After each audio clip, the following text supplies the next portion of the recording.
Professor Ishtiaq Ahmed is Professor Emeritus at Stockholm University. Presently, he is also teaching at Government College University, Lahore.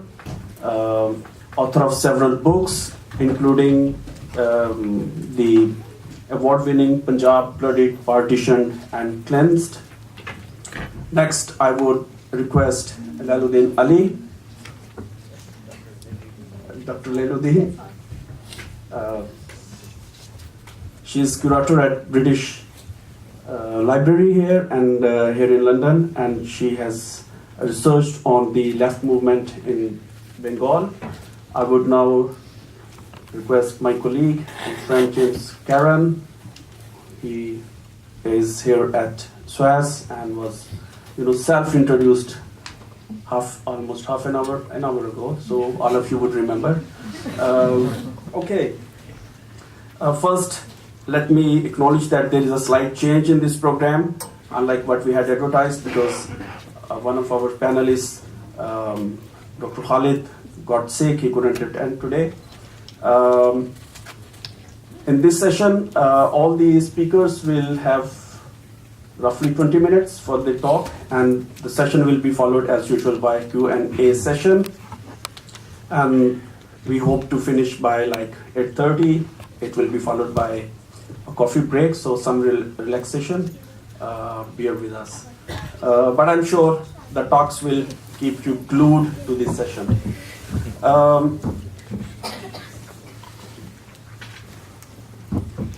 First of all, I would request Dr. Ishtiaq. He will begin the panel discussion. It will be followed by Lale, and it will end with James' paper, actually. Dr. Ishtiaq will speak about his work on the partition of Punjab. And as Asim has already pointed out, James has pointed out, this year also marks the 70th anniversary of the bloodied partition, the traumatic experience which still shapes our politics in the Indian subcontinent, our polities, and perhaps so many different ideologies there. Over to you, Dr. Ishtiaq.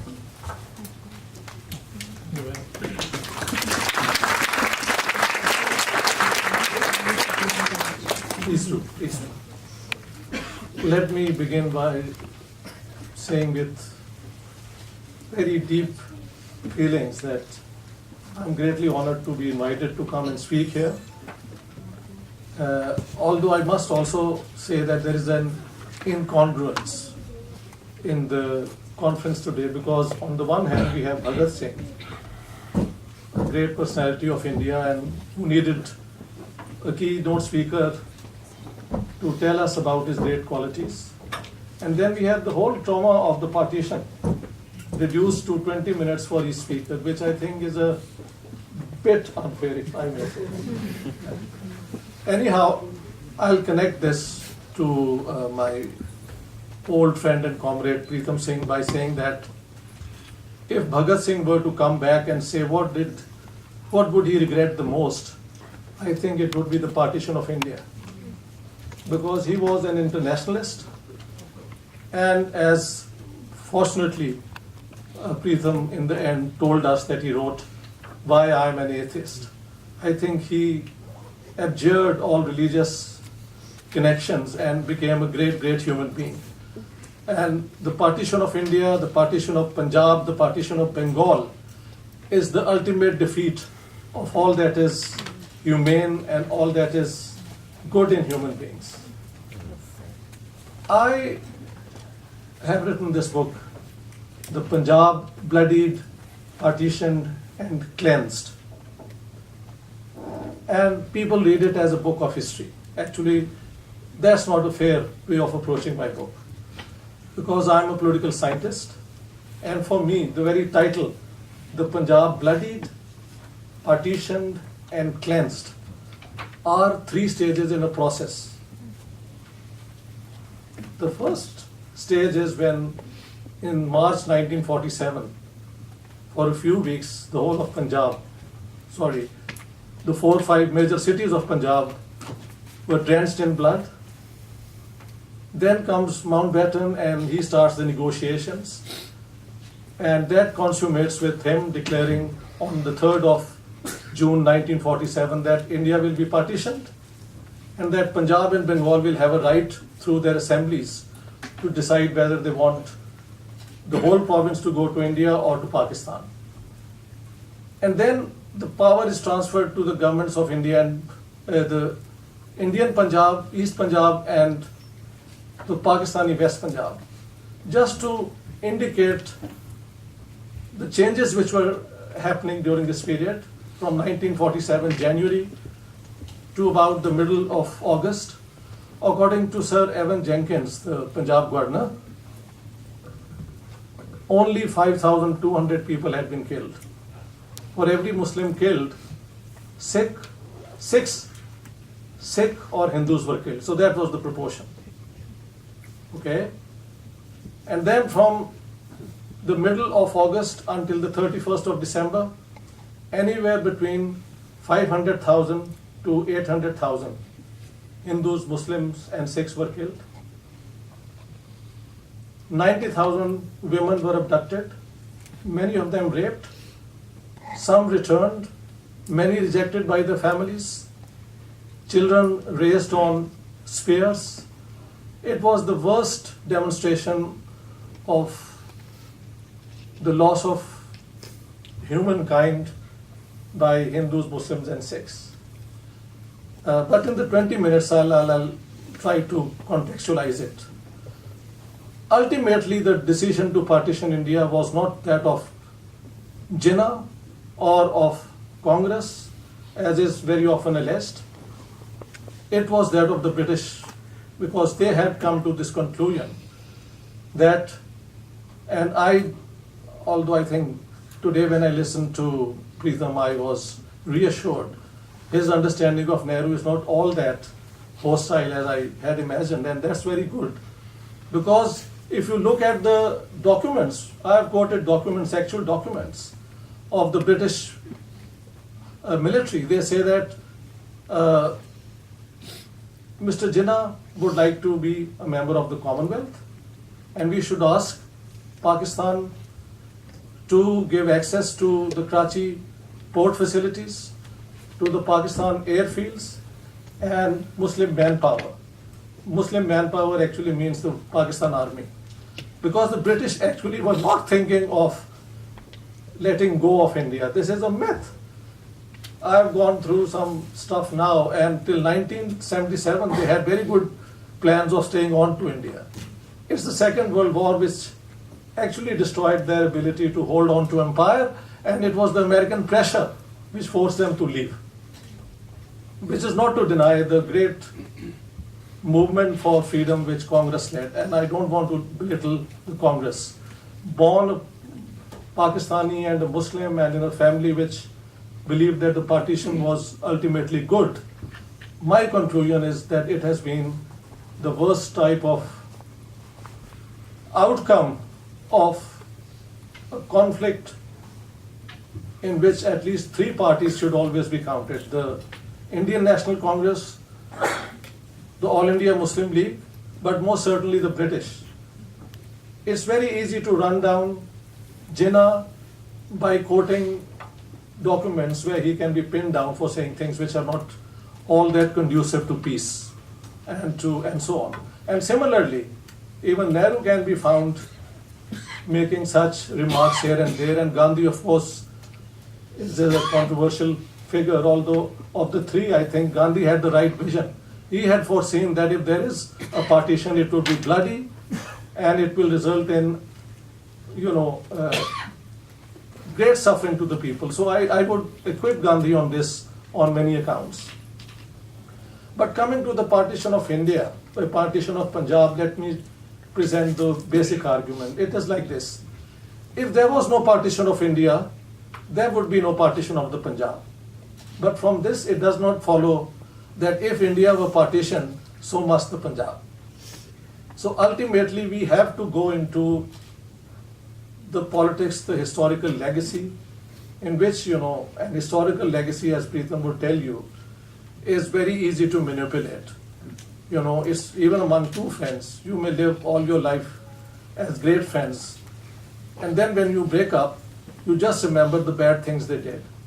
And this happens also very easily when politicians exaggerate, manipulate the differences which did exist, no doubt. There was the horrible caste system, but there was also fanatical Islam all the time there. And the Sikhs were second to none in their own sort of extremism. So all these tendencies were there, and yet by and large, the wisdom of the Punjab was to live and let live.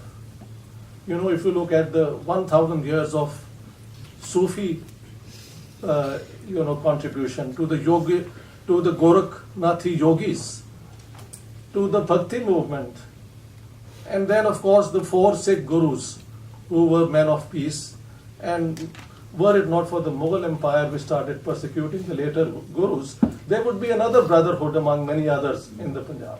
So we have a rich tradition of a wisdom of the people rooted in the soil, that okay, we are different, but we can always live together with our differences.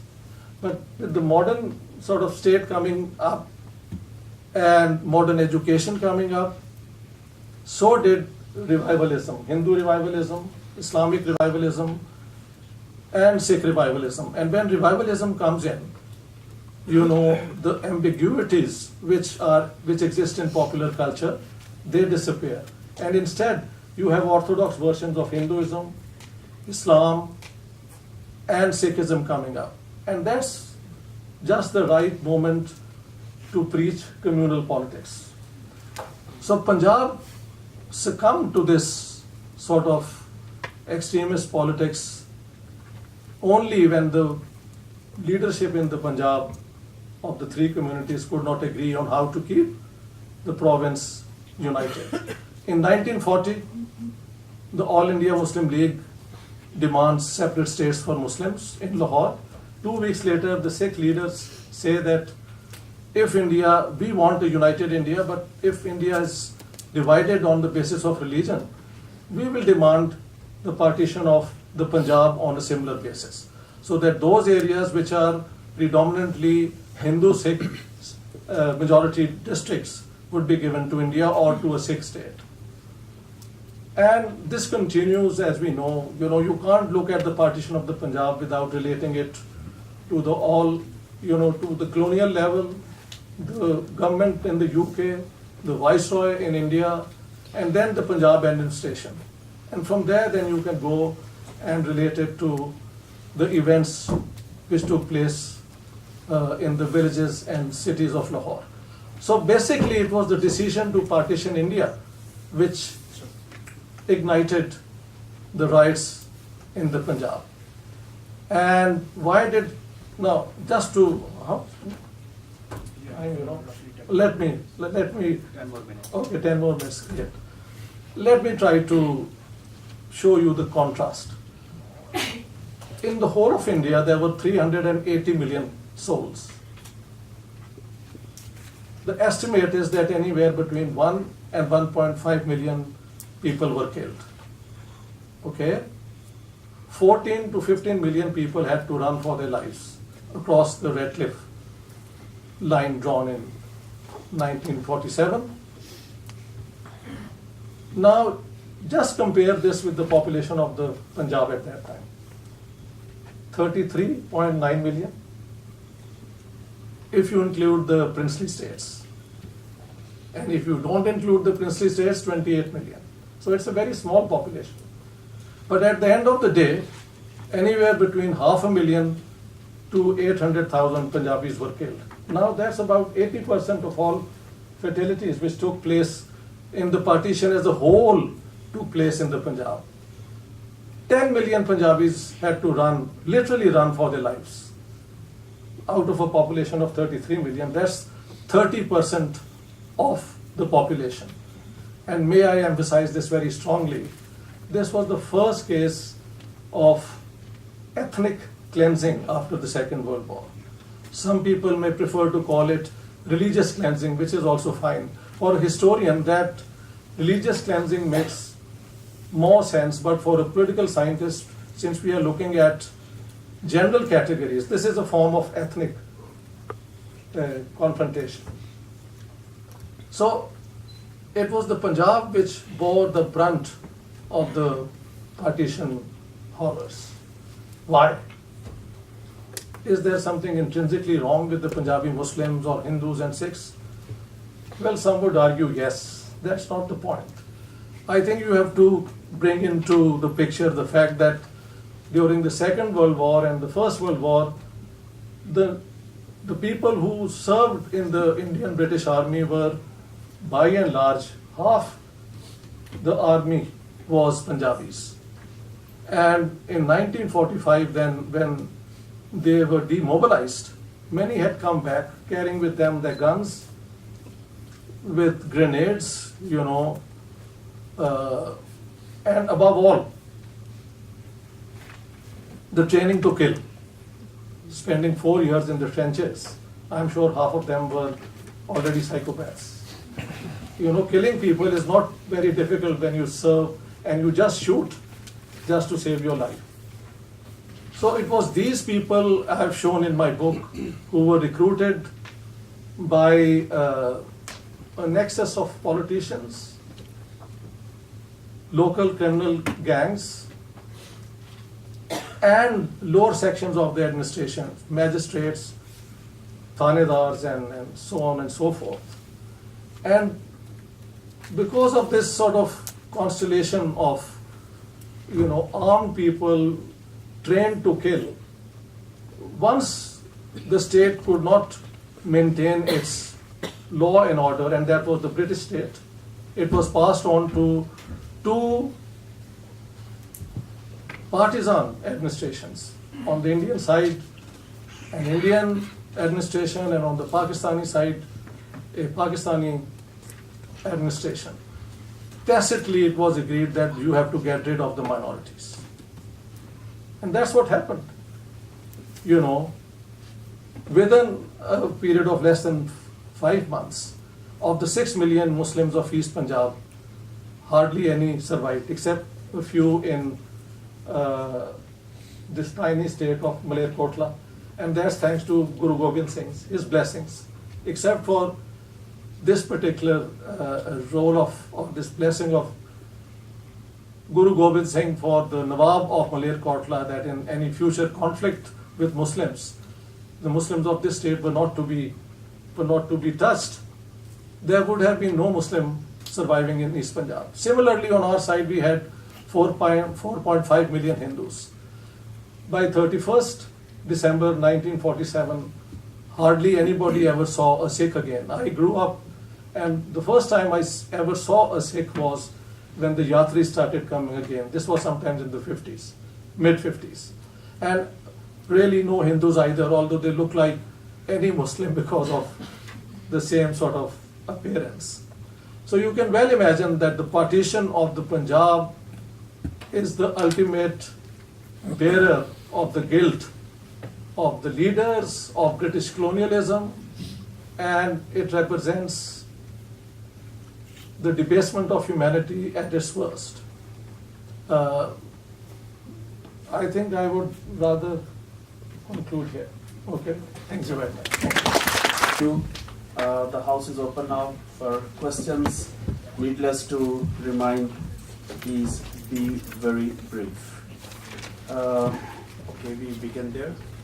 I've got a question which is primarily for Professor Ahmed, but it picks up on where Khalid has just left off in terms of this question of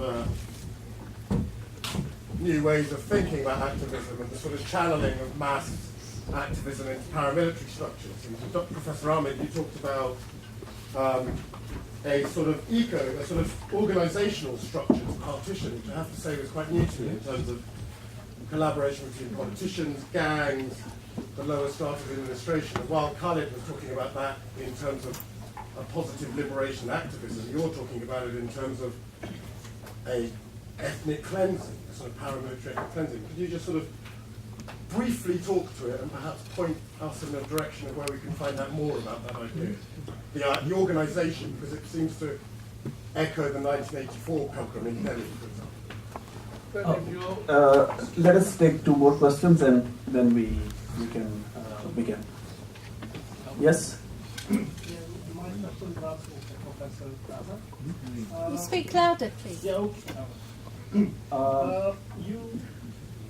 You carry some part of the legacy of Bhagat Singh in a way that you are equally admired across the border. I know you have a lot of fans in India and in Pakistan, and you have recently come from Lahore. What is the need and appetite for peace in the whole region? What is your assessment, and how it is shaping up? One question there. Does the panel think that it is time to replace the brown sahabs like we did the white sahabs one day? Why I'm saying that is because given that we have Indian and Pakistani students at the SOAS, all struggles of freedom started from here. Also in terms of now, we have a big Pakistani, Bangladeshi and Indian trade union and a revolutionary movement here, right? And also in terms of the Indian left, it start to think of Lal Salam rather than Bande Mataram. Parminder, if Bhagat Singh su atte honda, kenda mae ni mae azadi mani chanda sega jodi aj manu sanu adadi azadi nahi chedi sigi. Inqilab zindabad. Okay. Yes. Let's begin with these questions. Actually, two of the questions were initially, yeah, Ishtiaq. Correctly, I mean, the comparison you were making or the connection. I think he's referring to a movement in which these, connections are important to build solidarity. I'm talking of a situation where I didn't have the time actually to present my theoretical framework, which begins by questioning Hobbes' theory of the intrinsic evil nature of man. And I tried to see that if then the state collapses, this is his great dread, that if there is no state, society will revert to its animal sort of aggression. And I wanted to look at the partition of Punjab through that prism. But I discovered that to assume that there is a fixed human nature is wrong. It all depends on the circumstances. And even in the worst of circumstances, I have a lot of evidence of people going out of the way to help total strangers, to risk their own lives for them. And so one can't really reduce human nature to any one particular fixed type of thing. But when the state is disintegrating, who all can come in and exploit it the best? And that would be the criminal gangs who have always been there, would be the politicians whose morals are very low, and that was very true of the politicians of the Punjab as we know. The police is always very corrupt. And so these nexuses actually preyed on innocent people as they tried to escape from one place to another. And the point I make in this sort of investigation is, and I had 400 interviews done. This book took me 12 years to complete, of which 232 interviews are quoted, in some cases with pictures of people who confessed that they killed people of the opposite community. Okay? And there are some cases where I traced people from the same village or to the same locality after 60 years and looked at their versions of the same incidents. So all that is there. But basically what emerges is that it was not ordinary Hindus, Muslims and Sikhs who would attack their neighbors or just, strangers. It had to be someone goading them on to do that. And this was very often the police, the magistrate, and the politicians at the top, telling them that if you do it, I'll protect you ultimately. And there's a lot of evidence of the sort. So his case is very different from mine. That's my answer to your question. And so yours, well, you're very kind and very generous. My popularity actually comes from this common wisdom that India and Pakistan at the moment are in a position to destroy this region forever. And for me, believing in peace is not really much of an option. I think it's the only sane thing anyone who's educated and informed would naturally come to. The thing is that in both India and Pakistan, the national narrative is so one-sided. Let me give an example from a pleasant example, not a bad one. On the 4th of March, 2013, now that's exactly the day on which riots broke out in Amritsar. Okay? So that is the day when I spoke at the Guru Nanak Dev University. As it were, they said you have to speak in English. So I delivered my talk in English, and then later on I mixed with the students. And then naturally we started talking in Punjabi. And I noticed that the students were just looking at me, bewildered a little, and then one girl, mustered the courage to say, "Sir, tusi to badi soni Punjabi bolte." Now, that was an eye-opener for me. They didn't realize that just across the border, and the distance between Amritsar and Lahore is only 54 kilometers, some say 49. That is where 85 million of the Punjabis live, and they speak Punjabi from morning to evening.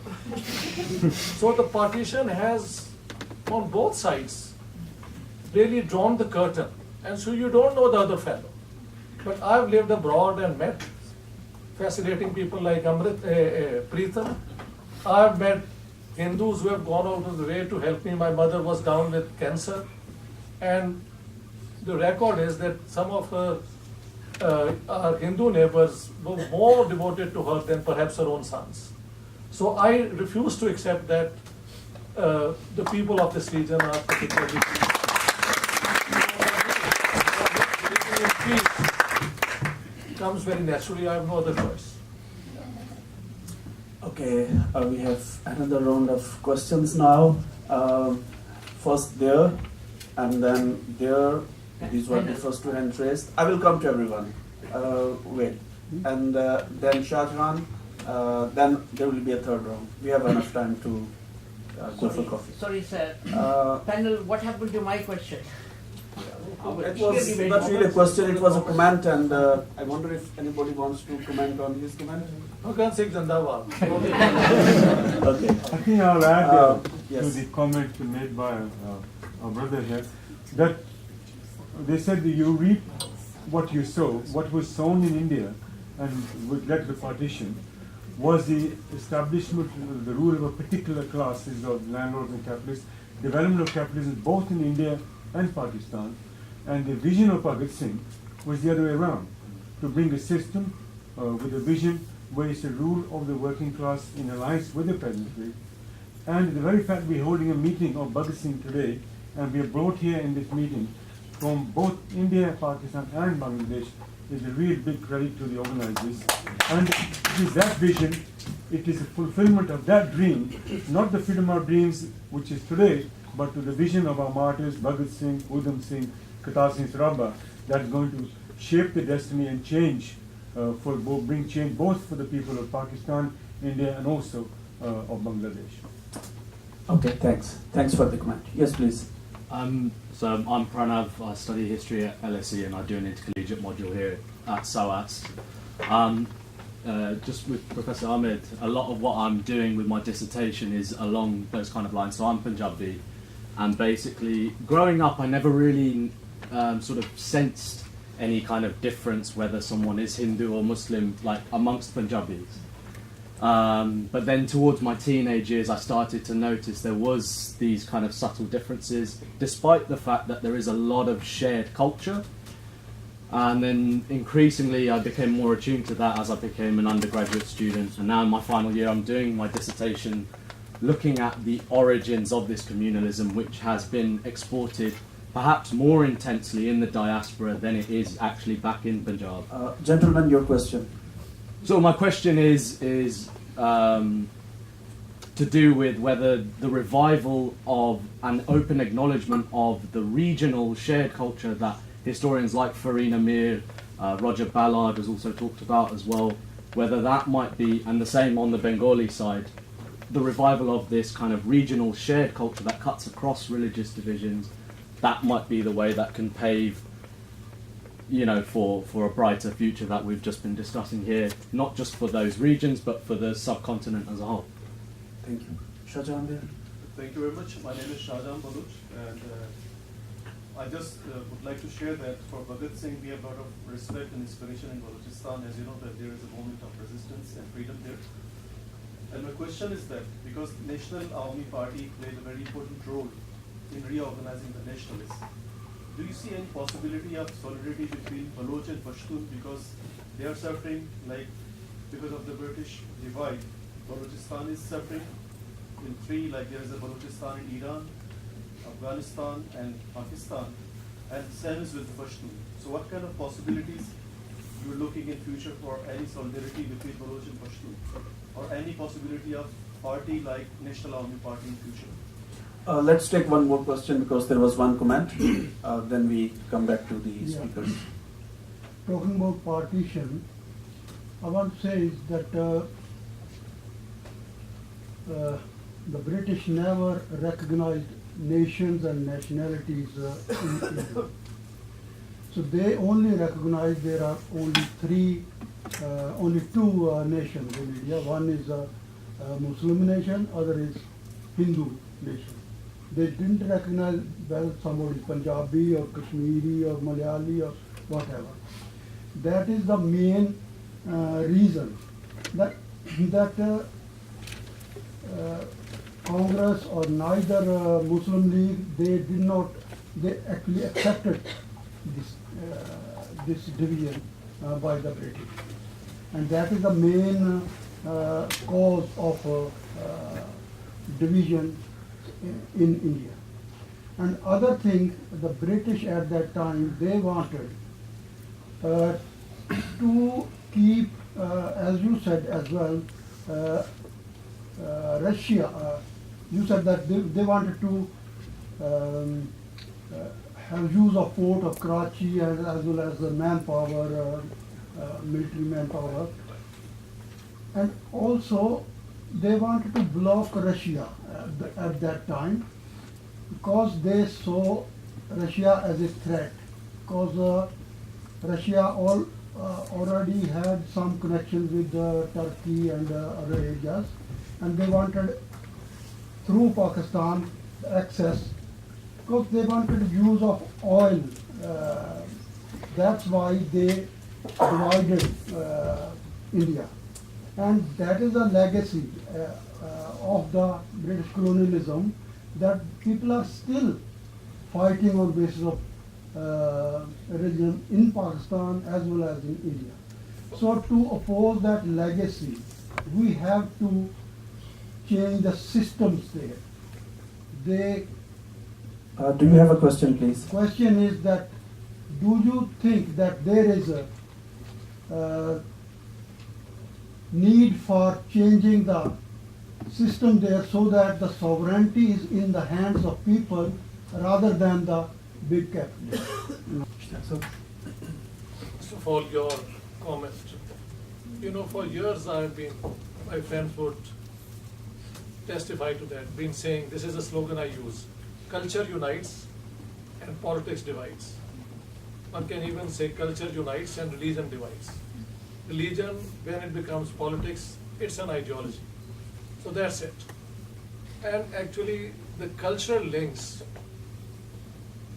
of the people, well, nationality-wise among Punjabis, among Sindhis, and then as you move towards the Gangetic plains, you would find that among the common people there is a lot of sense of helping out each other.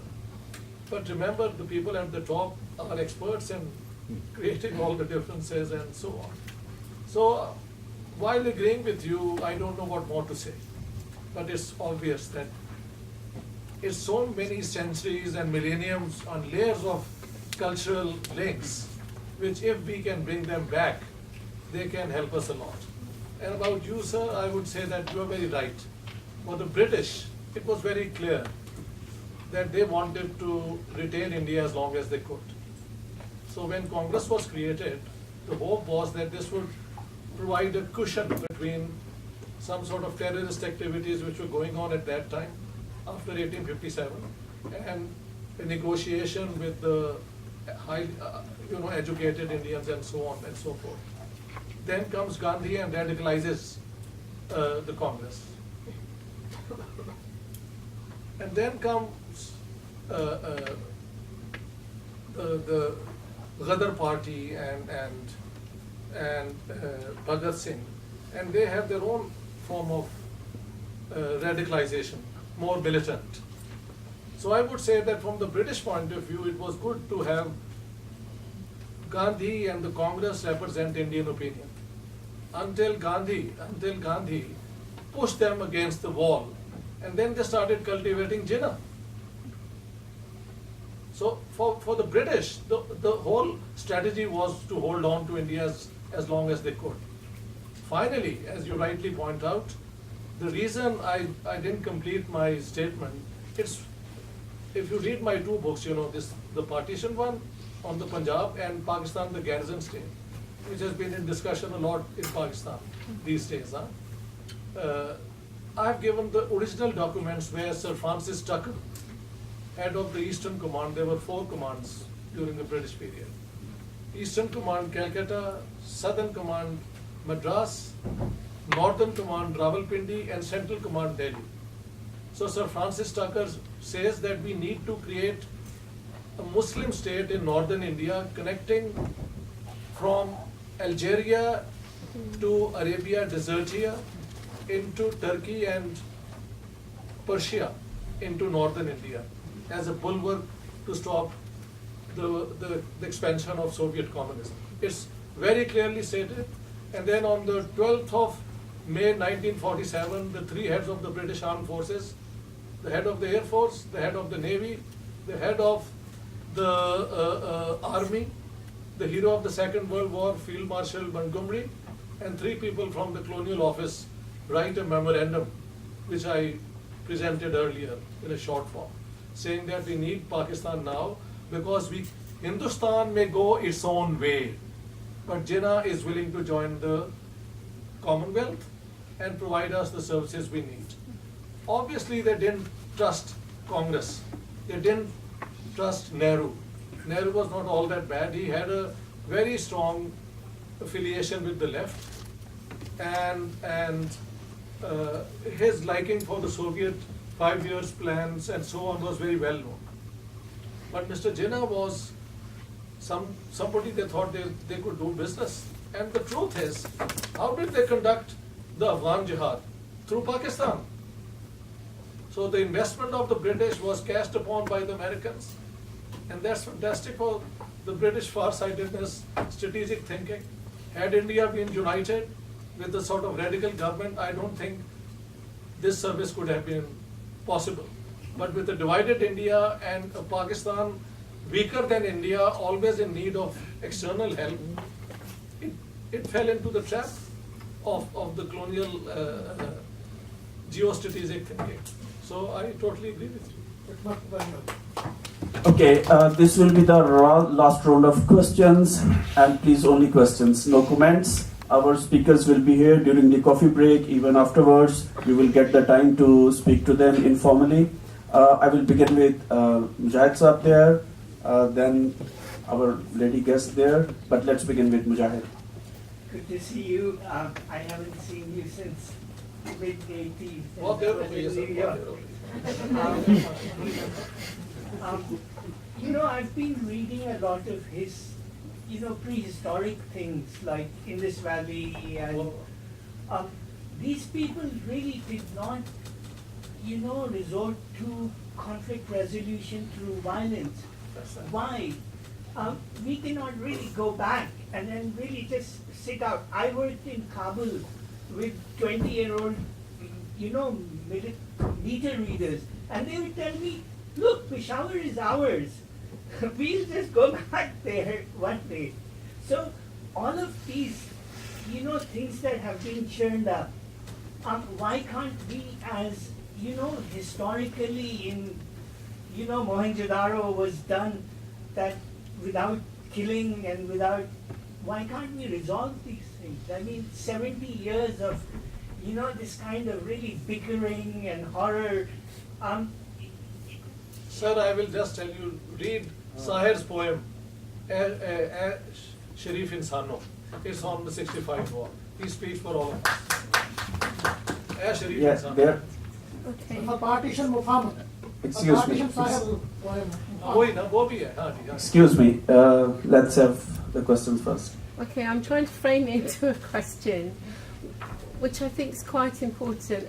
James, I'm really sorry, it's very hot up here, so by the time you were speaking, the focus was going a bit. No disrespect to you, but I do think, in terms of moving on, and I'm talking about conflict and partition, and equally in terms of Bangladesh and the war there, but as the daughter and granddaughter of refugees, and I've personally found well into my 40s, the refugee identity and owning that has been quite strategic in exploring. One of the key things that's never addressed around this legacy of partition is the fear that was created simply just by the fact that you're going to lose your ancestral lands, your livelihood, and whatever. So that projection went out to your Muslim or Hindu or whatever enemies. And so people went one day from living in unity to then being told, we're going to lose everything, literally lose everything, both physically and, of course, in terms of family and women, certainly. And I think that climate of fear that was then obviously played upon, as you said, and I know from testimonies, not in my family, but just my family, but reminiscence, that's very important. So what we've collectively inherited, being from that area, that South Asian band I call, which is a pun that I now use, which is called, sub, is both individual wounds and collective wounds. And really the questions are, how do we move on from ownership of those individual wounds and a collective wound?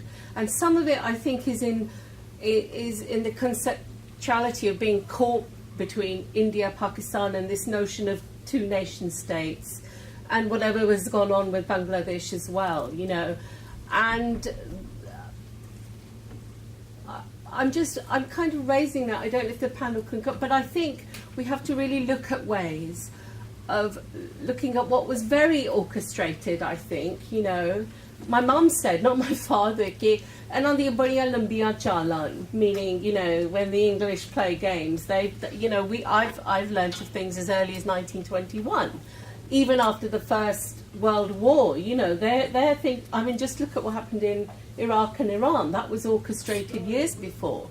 In our lifetimes, we've seen things that had oil agendas, So we kind of have to almost create new kind of dimensions and conceptualities, I think, in order to move ahead. It is about cultural, togetherness and all of that, but actually looking that we were, in true sense, victims of very, very complex machinations, and own those, and then move on.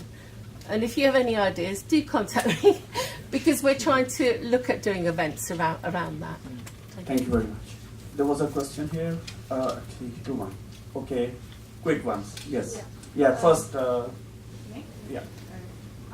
So I have a question for Dr. Rukin. I was wondering if you could speak a little bit more about power and hierarchies, but also like centering rage, and why that was important in Hashemi's organizing.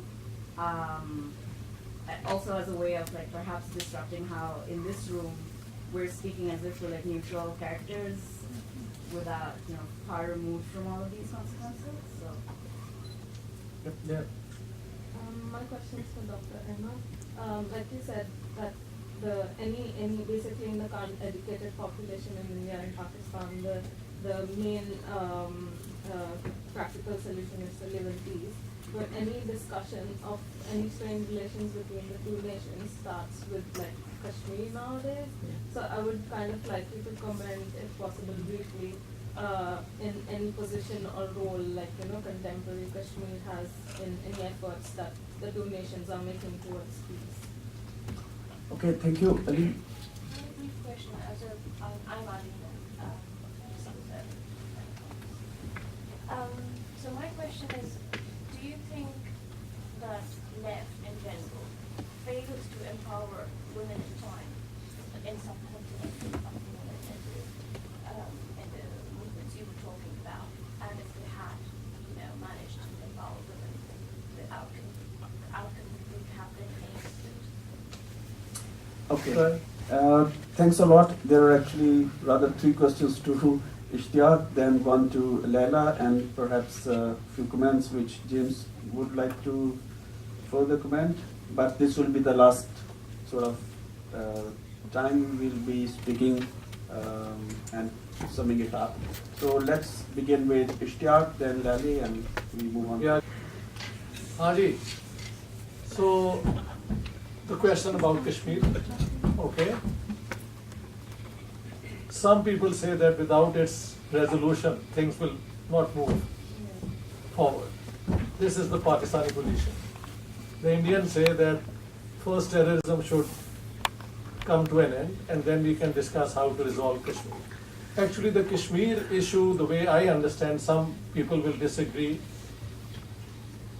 There is no solution except a win-win-win-win for the three groups: India, Pakistan, and the Kashmiris. And I stand solidly behind the Kasuri plan, which has been put forward. The BJP government, the Congress government, the Pakistan army, the Kashmiri leaders, with one exception, all have come out in support of it. And it shares that for the next 15 years, the line of control will be the actual border. And then during this 15 years, they will try to build, good relations, trade, confidence in one another. And then they will see whether this should become the permanent border or another solution is possible. But the Kashmir solution, the Kashmir issue is ready to be resolved. All we need is the proper environment and climate. Let's hope it happens sooner than later. There were three questions you counted for me. Which was the second and the third? It was here by... Yes. Well, actually, I really don't know how to say this, because the way my friend Preetham was saying that Bhagat Singh wanted socialism. Now, if we were to sit together, we'll discuss whether when Bhagat Singh was thinking this, was it possible to go for socialism directly at that time, given all the imperialist colonial presence, and as he rightly pointed out, that the national bourgeoisie wanted to have capitalism. How would socialism come? So similarly, the question is, the left may, probably they erred, it was remiss on their part not to mobilize women. But this is true, they have tried and it doesn't work. Although, strangely enough, it was the Khudai Khidmatkar movement where somehow Abdul Ghaffar Khan was able to take up female issues and he supported women's education, for example. So it didn't come from that traditional left or Marxist left, but some organizations of a conventional sort of Pashtun identity. The left has been remiss about the gender question in a very, very big manner. Have you looked at the Communist Party of China or of the Soviet Union? Did they have any women in the Politburo? The only one I remember is the wife of Deng Xiaoping, and then what happened to her, we know, the Gang of Four. So let's not romanticize Marxism. It was an ideology born of a different age and different challenges, and we can't subsume everything behind capitalism as an evil. Actually, that's not a representation of Marx at all. Marx very strongly believed that capitalism was a revolutionary system, and when it comes, it will enter into contradictions, and that will be resolved through socialism. So this jump from a feudal colonial sort of society into socialism was not Marx's idea. So this is a romantic view of socialism, in my opinion. And what was the third question? Ajit Mujahid sir? I've said, I will give this example. Bulle Shah da ek sher sun lo. ਜਿਹਦੇ ਵੀ ਸਾਰੀ ਗੱਲ ਸਮਾਪ ਹੋ ਜਾਂਦੀ ਹੈ ਗੱਲ ਸਮਝ ਲਈ ਤੇ ਰੌਲਾ ਕੀ ਗੱਲ ਸਮਝ ਲਈ ਤੇ ਰੌਲਾ ਕੀ ਇਹ ਰਾਮ ਰਹੀਮ ਤੇ ਮੌਲਾ ਕੀ ਇਸ ਤੇ ਸਾਰੀ ਗੱਲ ਖਤਮ ਹੋ ਜਾਂਦੀ ਹੈ ਜੇ ਤੁਸੀਂ ਇਹ ਮੰਨ ਲਓ ਕਿ ਹਰ ਇਨਸਾਨ ਦੇ ਵਿੱਚ ਉਹੀ ਹੈਗਾ ਜਿਹੜੇ ਤੁਹਾਡੇ ਵਿੱਚ ਹੈ ਤੇ ਮੁੱਕ ਜਾਂਦੀ ਹੈ ਸਾਰੀ ਗੱਲ ਕਿਉਂ ਜੀ ਤੇ ਸਾਡੇ in our own wisdom in our own heritage this wisdom is very strong we have to revive it and we keep trying it all the time.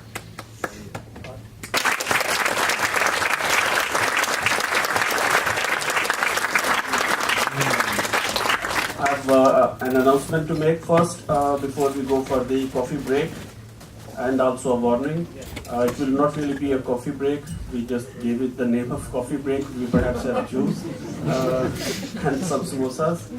Secondly, our very dear friend and one of the organizers of this event, Kamal Thaliwal, some of his works are on display. He usually paints the revolutionary events and figures of the Indian subcontinent who we symbolize with resistance. Do have a look, and he will be around. You can even speak to him.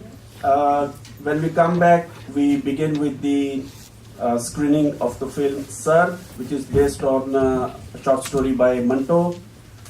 The director of this film and the lead cast, they will be speaking to you after the screening, and this session will be conducted by Shruti Muralidharan. She is a PhD scholar here and is also a graduate teaching assistant.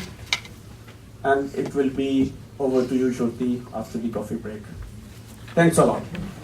Should come to an end, and then we can discuss how to resolve Kashmir. Actually, the Kashmir issue, the way I understand, some people will disagree. There is no solution except a win-win-win-win for the three groups: India, Pakistan, and the Kashmiris. And I stand solidly behind the Kasuri plan, which has been put forward. The BJP government, the Congress government, the Pakistan army, the Kashmiri leaders, with one exception, all have come out in support of it. And it shares that for the next 15 years, the line of control will be the actual border. And then during this 15 years, they will try to build, good relations, trade, confidence in one another. And then they will see whether this should become the permanent border or another solution is possible. So the Kashmir solution, the Kashmir issue is ready to be resolved. All we need is the proper environment and climate. Let's hope it happens sooner than later. There were three questions you counted for me. Which was the second and the third? It was here by... Yes. Well, actually, I really don't know how to say this, because the way my friend Preetham was saying that Bhagat Singh wanted socialism. Now, if we were to sit together, we'll discuss whether when Bhagat Singh was thinking this, was it possible to go for socialism directly at that time, given all the imperialist colonial presence, and as he rightly pointed out, that the national bourgeoisie wanted to have capitalism. How would socialism come? So similarly, the question is, the left probably they erred, it was remiss on their part not to mobilize women. But this is true, they have tried and it doesn't work. Although, strangely enough, it was the Khudai Khidmatkar movement where somehow Abdul Ghaffar Khan was able to take up female issues and he supported women's education, for example. So it didn't come from that traditional left or Marxist left, but some organizations of a conventional sort of Pashtun identity. The left has been remiss about the gender question in a very, very big manner. Have you looked at the Communist Party of China or of the Soviet Union? Did they have any women in the Politburo? The only one I remember is the wife of Deng Xiaoping, and you know, then what happened to her, we know, the Gang of Four. So let's not romanticize Marxism. It was an ideology born of a different age and different challenges, and behind, we can't subsume everything behind capitalism as an evil. Actually, that's not a representation of Marx at all. Marx very strongly believed that capitalism was a revolutionary system, and when it comes, it will enter into contradictions, and that will be resolved through socialism. So this jump from a feudal colonial sort of society into socialism was not Marx's idea. So this is a romantic view of socialism, in my opinion. And what was the third question? Ajit Mujahid sir? I have said, I will give this example. Bulle Shah da ek sher sun lo. ਜਿਹਦੇ ਵਿੱਚ ਸਾਰੀ ਗੱਲ ਸਮ up ਹੋ ਜਾਂਦੀ ਹੈ. ਗੱਲ ਸਮਝ ਲਈ ਤੇ ਰੌਲਾ ਕੀ, ਗੱਲ ਸਮਝ ਲਈ ਤੇ ਰੌਲਾ ਕੀ, ਰਾਮ ਰਹੀਮ ਤੇ ਮੌਲਾ ਕੀ, ਇਸ ਤੇ ਸਾਰੀ ਗੱਲ ਖਤਮ ਹੋ ਜਾਂਦੀ ਹੈ. ਜੇ ਤੁਸੀਂ ਇਹ ਮੰਨ ਲਓ ਕਿ ਹਰ ਇਨਸਾਨ ਦੇ ਵਿੱਚ ਉਹੀ ਹੈਗਾ ਜਿਹੜੇ ਤੁਹਾਡੇ ਵਿੱਚ ਹੈ, ਤੇ ਮੁੱਕ ਜਾਂਦੀ ਹੈ ਸਾਰੀ ਗੱਲ. ਕਿਉਂ ਜੀ? ਤੇ ਸਾਡੇ in our own wisdom, in our own heritage, this wisdom is very strong. We have to revive it, and we keep trying it all the time. Thank you very much. Thanks a lot, our distinguished panelists.